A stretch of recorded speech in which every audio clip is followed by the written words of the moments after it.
ஃபங்க்ஷன்லேருந்து நேரடியாக மாண்பு தமிழ்நாட்டு முதலமைச்சர் தான் பார்க்க போகிறேன். அவர்கிட்ட நான் வாழ்த்துக்கள் பெற போகின்றோம். குறைந்த விலை, நிறைந்த தரம், தங்கள் தேவைகள் அனைத்தும் ஒரே இடத்தில். ஜெயச்சந்திரன்.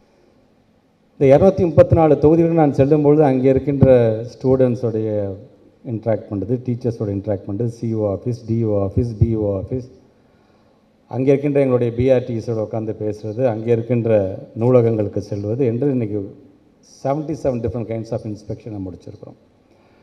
ஆல்மோஸ்ட் இதுக்கான ரிப்போர்ட் நாங்கள் ரெடி பண்ணிகிட்ருக்கோம். அந்த ரிப்போர்ட்டையும் மாண்பு தமிழ்நாட்டு முதலமைச்சர் நாங்கள் வழங்க இருக்கின்றோம்.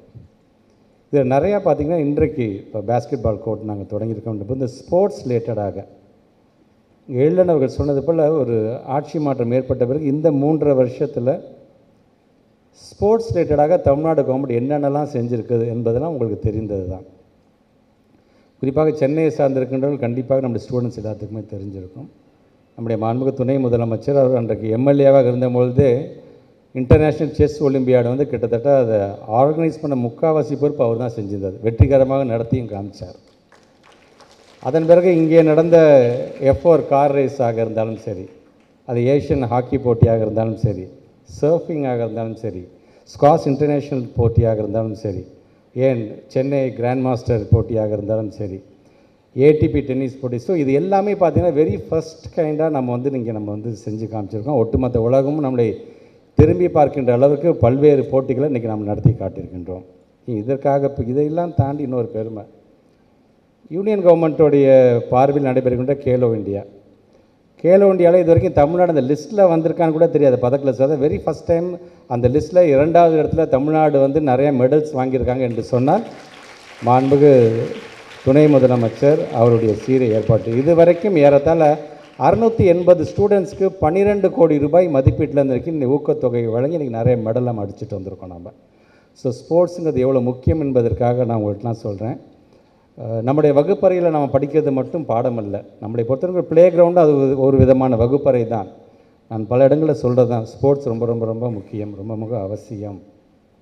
காரணம் ஸ்போர்ட்ஸாக இருந்தாலும் சரி, மாண்பு தமிழ்நாடு முதலமைச்சர் கொண்டு வந்திருக்கின்ற கலை பண்பாட்டு கொண்டாட்டம் என்கிற முறையில் உங்களுடைய திறமையை கொண்டு வருவதாக இருந்தாலும் சரி, இதெல்லாம் டைரக்ட்லி எங்கே ப்ரொபோஷனாக நிற்கும் பார்த்திங்கன்னா உங்களுக்கான ஒரு கான்ஃபிடென்ட்டை கொடுக்கும். பிள்ளைங்களுக்கு வந்து நீங்கள் அகாடமிக் ஸ்டடீஸில் உங்களை வந்து ஃபோக்கஸ்டாக நீங்கள் படிக்கிறதுக்கு அது உதவிகரமாக இருக்கும் என்பதற்காக நான் சொல்கிறேன். நான் ஒரு ஸ்போர்ட்ஸில் ஒரு டீமை நீங்கள் வந்து லீட் பண்ணுறீங்கன்னா உங்களை அறியாமல் உங்களுக்கு அந்த லீடர்ஷிப் குவாலிட்டி வரும்.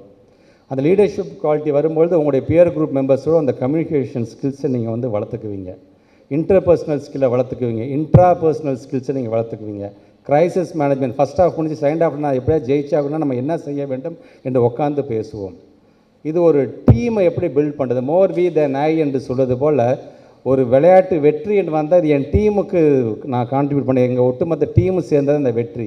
தோல்வி அடைஞ்சிருக்கு, அஸ் அ கேப்டனை நான் அந்த பொறுப்பை ஏற்றுக்கிறேன் என்று சொல்லுகின்ற அந்த மனப்பான்மையை உருவாக்குற இடம் எதுன்னு பார்த்தீங்கன்னா ப்ளே கிரவுண்டு தான், இது போன்ற ஸ்போர்ட்ஸ் தான். ஆக அதனால தான் இன்றைக்கி ஸ்போர்ட்ஸ்க்கு நம்ம அதிகப்படியாக முக்கியத்துவம் தருகிறோம். இது மட்டும் இல்லை, வி நீட் டு ஸ்டடி இல்லைன்னு சொல்ல மார்க் முக்கியம்தான்.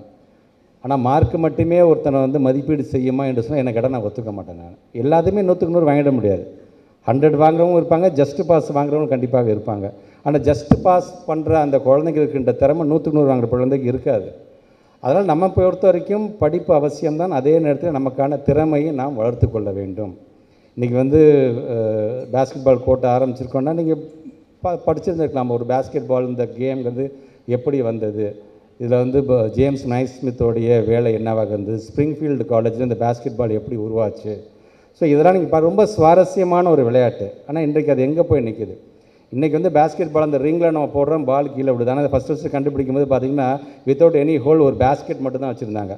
அந்த பால் அதில் பாக்கெட் ஆகிடுச்சுன்னா ஒரு ஏணியை போட்டு மேலே ஏறி அந்த பாலை திருப்பி கீழே போட்டு இப்படி தான் விளாண்டுட்டு இருந்த காலம். ஆனால் அது இன்றைக்கி இப்போ மாறி பார்த்திங்கன்னா ஒரு ரிங் இருந்தாலே போதும் அப்படிங்கிற அளவுக்கு இன்றைக்கி இது வந்து ஒரு மிகப்பெரிய ஒரு வளர்ச்சி இன்றைக்கி ஏற்படுத்தி இருக்கின்றது.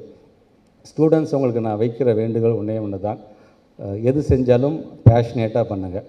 யாருடைய வற்புறுத்தலுக்காக யாராச்சும் ப்ரெஷர் போடுறாங்கங்கிறதுக்கு நான் படித்தே ஆகணும், இது விளையாண்டே ஆகணும் தயவுசெய்து எனக்கு இது பிடிச்சிருக்கு அப்படின்னா அந்த பிடித்தது எதுவோ அதை முழு மனதோடு செய்யுங்கள், அறக்குறைய எதையுமே செஞ்சாதீங்க.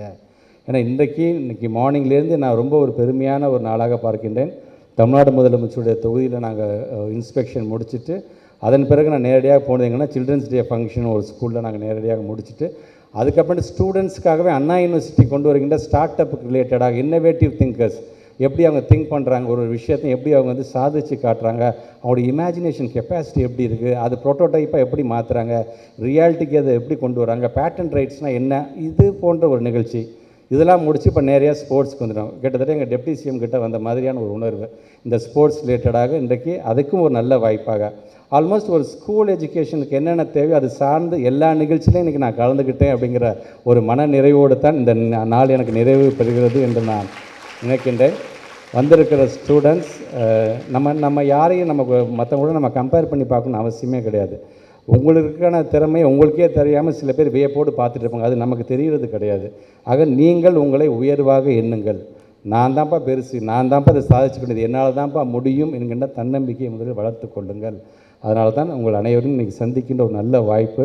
ஏற்கனவே 2022 மாண்புமிகு தமிழ்நாட்டு முதலமைச்சரோட கலந்து கொள்கின்ற ஒரு சூழ்நிலை இருந்தது என்று சொன்னாலும் அன்றைக்கு ஒரு எலெக்ஷன் டியூட்டியில் ஈரோடு மாவட்டத்தில் என்னால் வர முடியல.